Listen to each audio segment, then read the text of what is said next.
నేడు బీజేపీ పార్టీకి విజయశాంతి రాజీనామా చేయనున్నారు. విజయశాంతి రేపు కాంగ్రెస్ పార్టీలో చేరనున్నట్లు తెలుస్తోంది. కొన్నాళ్లుగా బీజేపీ పార్టీపై తీవ్రమైన అసంతృప్తితో ఉన్న విజయశాంతి రాజీనామాకు సిద్ధమయ్యారు.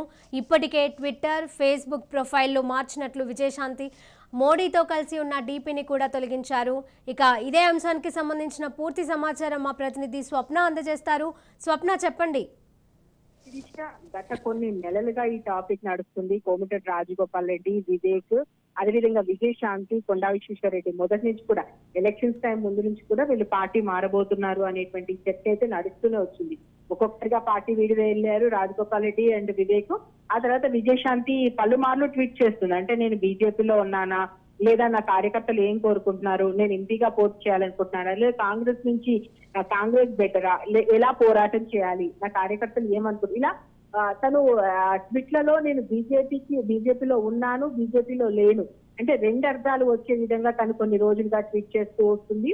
అయితే మొన్న ప్రధాని మోదీ వచ్చిన సభలో అది ఎస్సీ రిజర్వేషన్ సంబంధించి ప్రధాని మోదీ వచ్చినప్పుడు కూడా ఆమె బేగంపేట ఎయిర్పోర్ట్ వెళ్లి స్వయంగా మోదీతో కలిసింది, మోదీతో మాట్లాడింది. ఆ తర్వాత ఆమె మేబీ బీజేపీలో కంటిన్యూ అవుతారేమో అనుకున్నారు. ఆ తర్వాత మరొక 2 రోజులు సైలెంట్ గా ఉంది.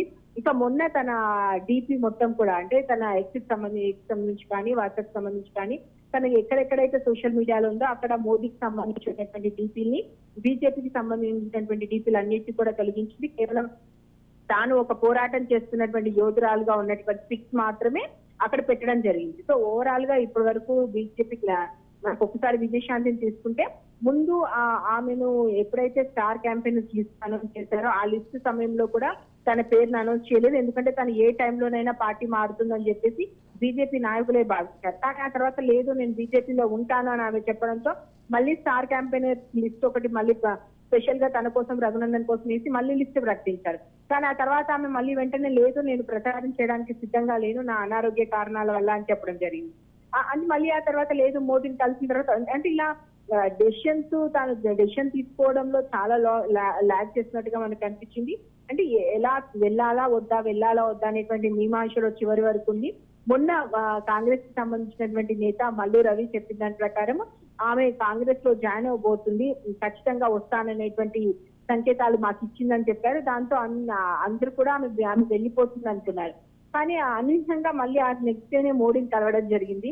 దాంతో ఉంటుంది అనుకున్నారు. మొత్తానికైతే ఈ సంశయాల నుంచి ఆమె తెరదించినట్టుగా కనిపిస్తుంది. ప్రస్తుతం అయితే ఖచ్చితంగా ఈ రోజు బీజేపీకి సంబంధించినటువంటి పార్టీకి సంబంధించినటువంటి సభ్యత్వాన్ని ఆమెకి ఇచ్చినటువంటి పదవికి సంబంధించిన ఓవరాల్ గా రాజీనామా చేసి తాను కాంగ్రెస్ లోకి వెళ్ళబోతుంది. అంటే ఎప్పుడు అఫీషియల్ గా రాజీనామా చేస్తుంది అంటే ఒక ప్రెస్ రిలీజ్ లాంటిది చేసే అవకాశం మనకు అనిపిస్తుంది.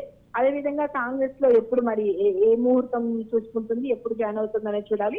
ఓవరాల్ గా మాత్రం ఈ మధ్య కాలంలో విజయశాంతి దగ్గర వచ్చినటువంటి సంకేతాలను బట్టి చూస్తే మాత్రం ఆమె ఏ క్షణంలోనైనా ఆమెకు సంబంధించినటువంటి బీజేపీ రాజీనామా పత్రం వెలువడే అవకాశం ఉంది.